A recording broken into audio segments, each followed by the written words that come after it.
Capage TV. Capage TV.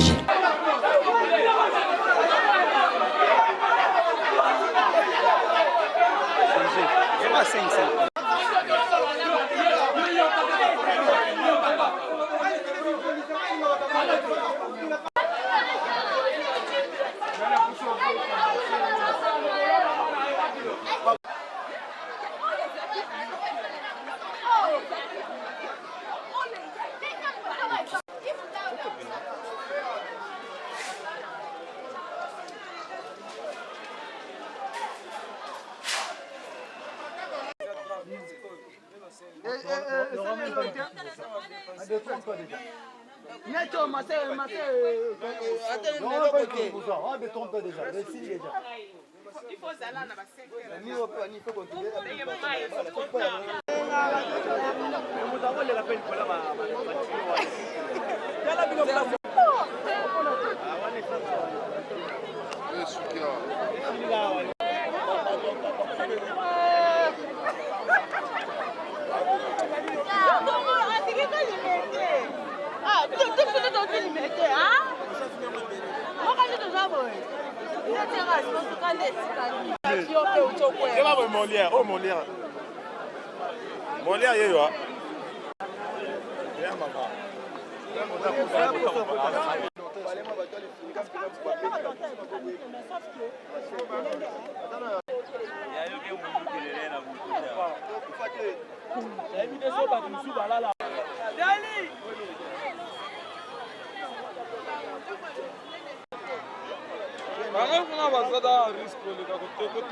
Tala o maite.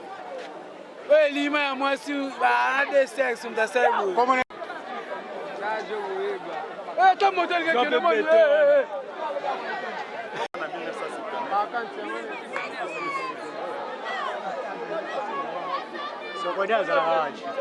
Capage TV. Action. Bonjour papa. Bonjour. Ah, tout ça, tout. Tout ça sur route universitaire. Oui, c'est au l'université de Kinshasa. Précisément la commune. Tout ça dans la commune de Yalemba. La commune de Yalemba. Dans le quartier Livulu. Livulu. Tout le monde ni les salami. Bon, Mboule Betty, Nabuto Alelo. Alors, ça dit que les dégâts sont allés au monde. Deux hommes dans la population. Donc, les dégâts sont allés au monde. Bon, je n'ai pas de précision, mais la rumeur que non, tu vas confirmer. Mais je n'ai pas de précision. Parce que Mboulango et Betty Boye, et Bandagi n'a pas le Boulango et Kabana, moi, je suis soutenu. Et Boukani, tout ça, ça dit à quoi? Les Alara déjà dans Zela, bien, ils m'ont profité, pourtant, on voulait tout bien. Ce qui est vrai que nous avons dit naebike selon histoire namoko nazalaka nanu te à l'époque. Selon histoire, ça c'est la deuxième fois que Eloko Izo s'est répété. Première fois, et seulement en 1979. Alors ça c'est la seconde fois que Eloko Izo Salema n'a le voulu.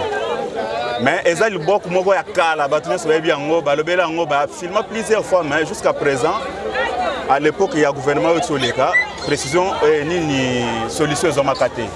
Mais pour l'instant, avec l'appui du nouveau chef du gouvernement ainsi que le chef de l'État.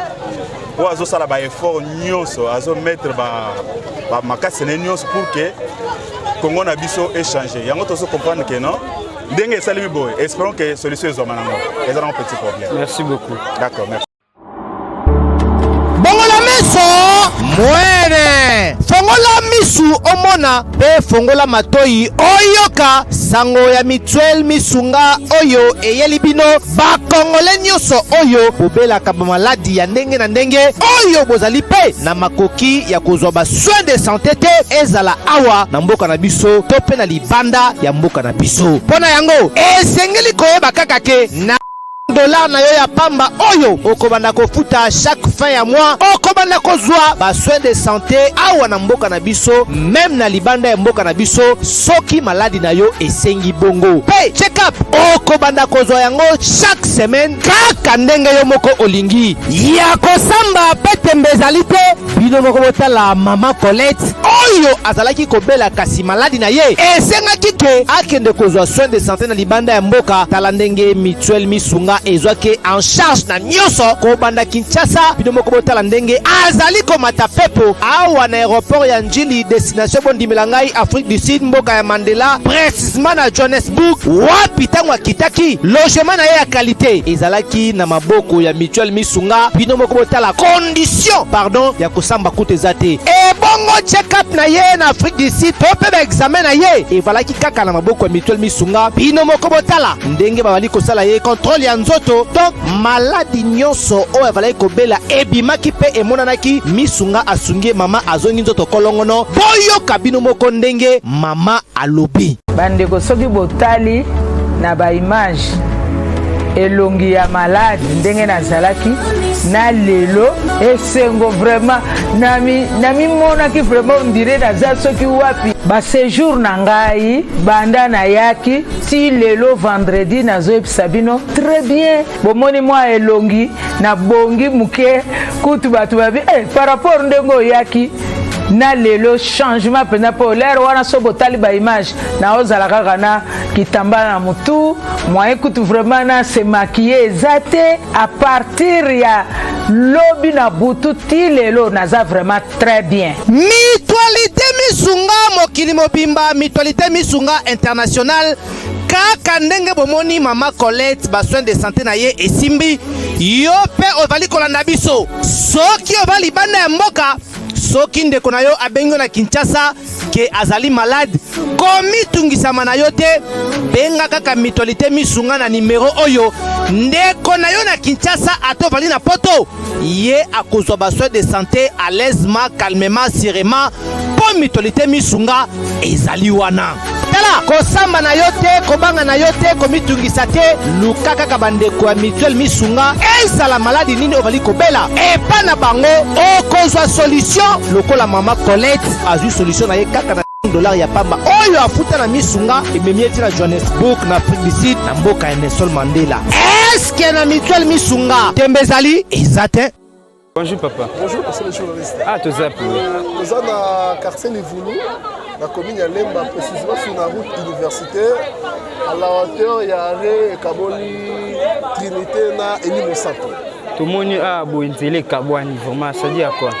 Bon, eza désolation après ça ne sont pas si comment dans ce désastre naturel et ça l'a mis probablement eza juste dit dans boule on rebeta ma elki na butu ya lelo. Yango sali ke banda ku ebuka na nzela ekabwana donc voilà un peu. Ce que vous na ba continue. Bon, asengna ba continue ko mibale. À l'immédiat, ba dépêcher équipe pour décanter la situation. il y a mis balé, base la caté que ce que ça l'a mis pour agir. Doit agir en amont. Si on constate qu'il y a déjà un problème qui est déjà, on doit déjà intervenir. Base la caté que fait ça les mains pour qu'il va agir. Donc voilà un peu de l'homme balé dans ce qu'il a fait. Penzele kabani ba oba outa intendance ba suwa kuna. Heureusement que c'est là moi on s'en a été parce que Nzela ils ont transport ils ont. Donc on passe où intendance parce que dans moi il y a ceux qui n'ont pas mo centre kuna. Bino pe ba ceux qui n'ont pas de route dans la rigini, ceux qui peut ceux qui na Trinité. Voilà un peu. Quartier na ngam kuna ba benga ngoni. Ça va ngamo malolo. Bon ngambo. On a jaga ba benga ngoli fulu. Merci beaucoup. Je vous en prie. Bonjour maman. Bonjour papa. Bon. Malam. Tout le monde bino bolela bosani. Bon, ezali sango ya mawa oyo ekomeli biso penza okati ya quartier na biso. Ezali pasi na motema. Ezali ngai moko te ba ebanso bazali kovanda nzinga ya quartier eye bazali na pasi makasi o motema na likama e lisili kosalema kati na quartier na biso.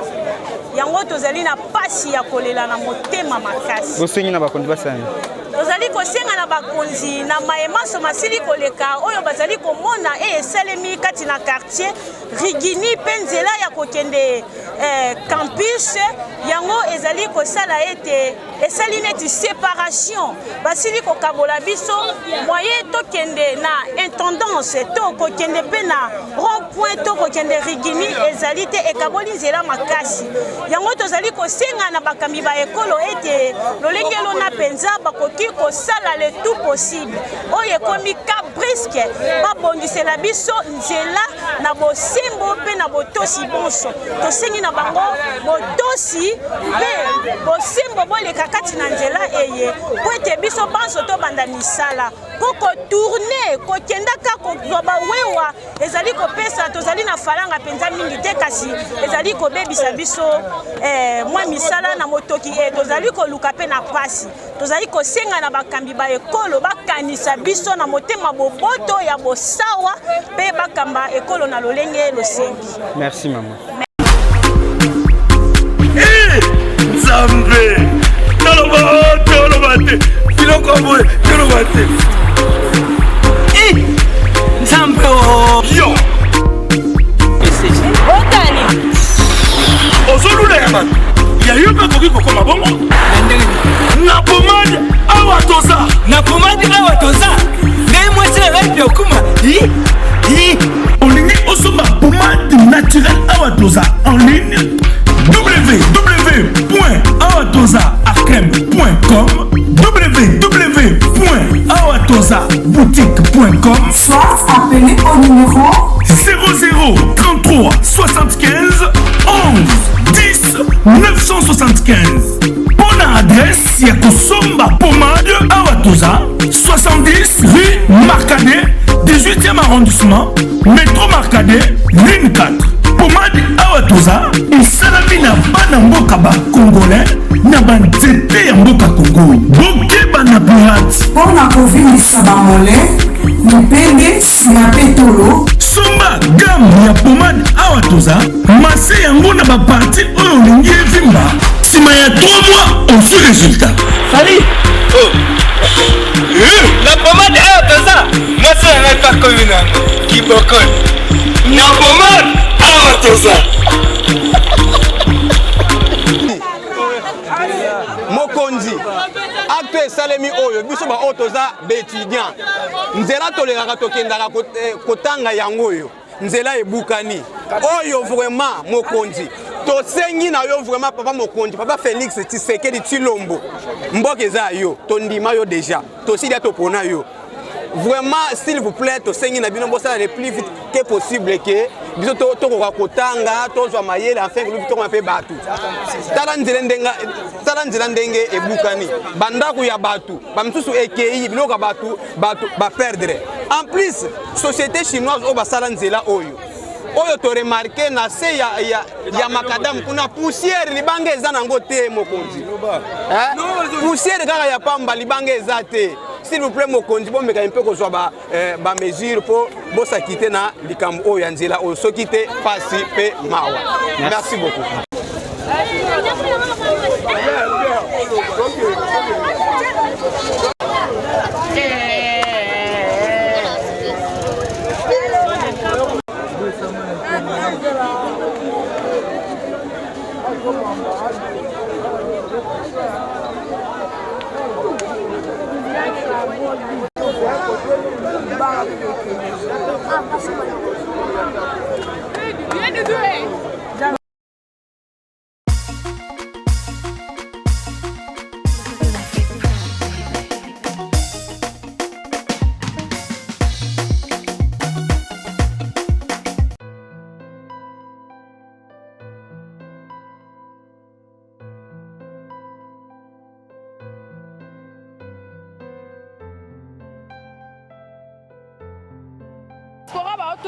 diaspora baotunanga sintiaka pasi place nini ya kolala ya bien ezali naye kodécouvrir place ya bien makasi na mombele stif loge mpona bana kini bana partout monde entier botunaka nga botindaka nga nalukela bino baplace oyo efanda place moko ya discrétion soki okomi kaka na 12e rue okoti vers prince ozokende na mombele avenue lumumba numéro 6 stif loge place ya université wana bato bakende neti yolo stif loge eza wana masolo banka.